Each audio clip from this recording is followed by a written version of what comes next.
Indian External Affairs Minister Dr. S. Jaishankar, on an official visit to Sri Lanka, held a joint briefing this morning at the President's office, with President Ranil Wickremesinghe also in attendance.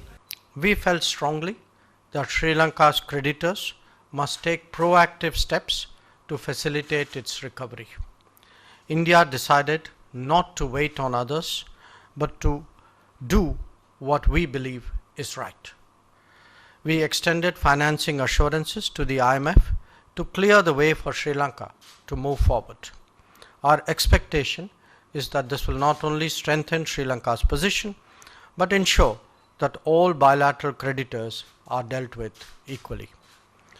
While doing that, we also know that Sri Lanka's pathway is one of a strong economic recovery propelled by greater investments. Here too, I have a clear message that I will be sharing with the business community. India will encourage greater investments in the Sri Lankan economy, especially in core areas like energy, tourism and infrastructure. We count on the government of Sri Lanka to provide a more business-friendly environment to create a powerful pull factor. I am confident that the gravity of the situation is realized by policymakers here. The Indian External Affairs Minister also elaborated on developing Trincomalee as a hub for renewable energy. Energy security is today one of Sri Lanka's most serious challenges. A search for solutions must necessarily encompass the larger region. Only then will Sri Lanka get the full benefit of scale. This country has enormous renewable energy potential that can become a sustainable source of revenue. It has the capability as well for Trincomalee to emerge as an energy hub. In its support for Sri Lanka, India is prepared to be a reliable partner on such initiatives. We have today agreed in principle on a renewable energy framework that would take this cooperation forward. Dr. Jaishankar commented on the 13th Amendment to the Constitution as well. The President briefed me on the question of political devolution and his thinking. I shared with him our considered view that the full implementation of the 13th Amendment and early conduct of provincial elections are critical in this regard. Durable efforts towards reconciliation are in the interests of all sections in Sri Lanka. I also spoke of the need to pay special attention to the requirements of the Indian origin Tamil community. I handed over Prime Minister Narendra Modi's invitation to President Ranil Wickremesinghe to visit India at an early date to discuss how our partnership can facilitate Sri Lanka's strong recovery. President Wickremesinghe hosted the visiting Indian External Affairs Minister Dr. Jaishankar for breakfast and tea at his official residence in Colombo.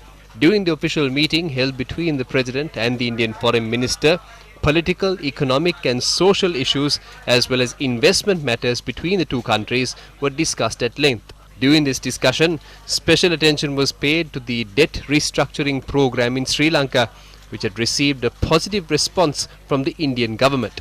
The Indian External Affairs Minister recalled that in 1991, during the tenure of the former Indian Prime Minister P.V. Narasimha Rao, India had to face an economic crisis similar to what Sri Lanka is currently facing. He added that the Indian government overcame the crisis by pledging the government's gold reserves. Therefore, Dr. Jaishankar said that India has a good understanding of the situation Sri Lanka is currently facing and said that the Indian government will provide all possible support to solve the current economic problems faced by Sri Lanka.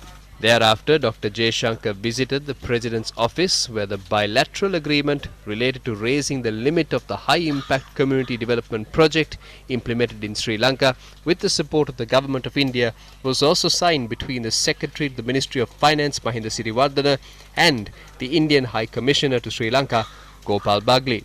This agreement related to community development projects in Sri Lanka was signed in May 2005.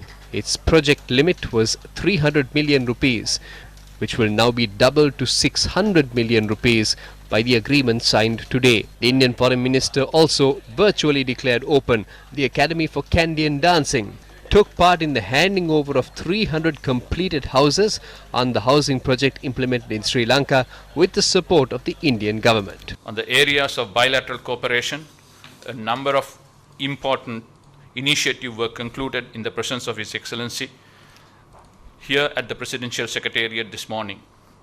This includes signing off an MOU on Indian grant assistance for implementation of high-impact community development projects, which mainly focuses on socio-economic development infrastructure in education, health, and community development sectors.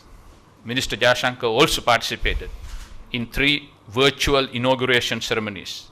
One was to hand over the Kandyan Dancing Academy under the Sri Dalada Maligawa Heritage Project.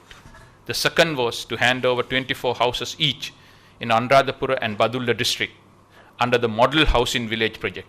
And the third virtual opening was to hand over 300 houses under Phase 3 of Indian Housing Project